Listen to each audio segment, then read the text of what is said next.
Hey basketball guys, we have news. Let's go to more news from the Golden State Warriors, but before that, don't forget to subscribe to the channel and leave a like.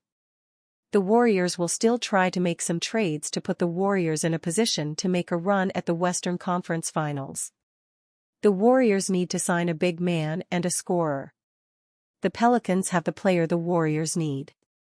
The Golden State Warriors and Stephen Curry agreed to a one-year extension worth $62.6 million this offseason that will keep him in the Bay Area through the 2026-27 season. Most importantly, that extension signals to General Manager Mike Dunleavy that his franchise player will be sticking around for the long haul. It's reassurance that Dunleavy doesn't need to panic and make a win-now move to appease his star. Still, the Warriors will be looking for upgrades around Curry. Players like Paul George and Lauri Markkanen were linked with Golden State earlier this offseason, and now Giannis Antetokounmpo and Jimmy Butler are reportedly dream targets. Those latter two are moves that, if they come to fruition, likely won't happen until after the season. There's more of a win-now deal out there for the taking at the moment, however, that would land Curry a running mate who could take on some of his scoring burden and help the Warriors make a potential playoff push in 2024-25. The Brandon Ingram situation in New Orleans has dragged on all offseason, and it doesn't appear there's an end in sight. Ingram wants a $200 million-plus extension from the Pelicans, who seem firmly opposed to handing him that much money. The two parties are at a stalemate, while Ingram's value around the league is also tied to that future money. New Orleans doesn't think he's worth that chunk of change and, apparently, neither does anyone else.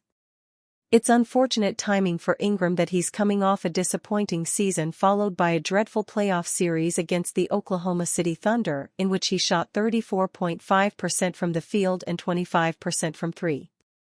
From the 2019-20 season, in which he was named an All-Star and won the Most Improved Player award, through the 2022-23 season, Ingram averaged 23.7 points, 5.6 rebounds, and 5.0 assists with shooting splits of 47/38/86. He's a good scorer and solid playmaker with the physical attributes, 6'8", 7'3" wingspan, to be a helpful defender.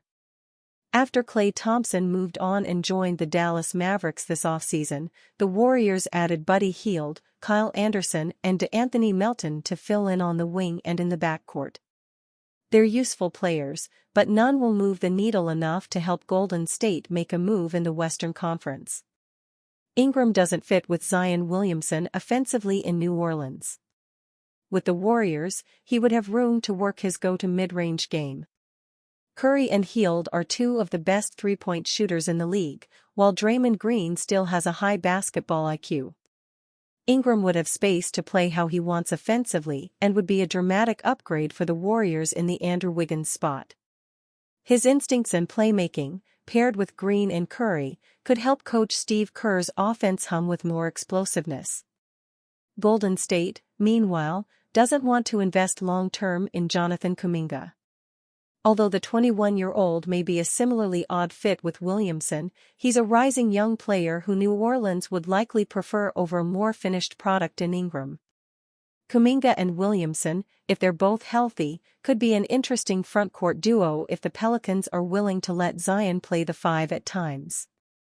New Orleans is also desperate for a center, and Looney, despite being only 6'9", has proven he's a serviceable big man during his career with Golden State.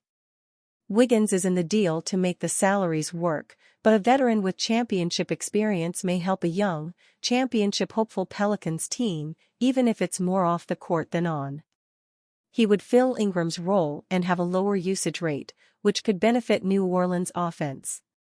This seems like a win-win trade for both franchises.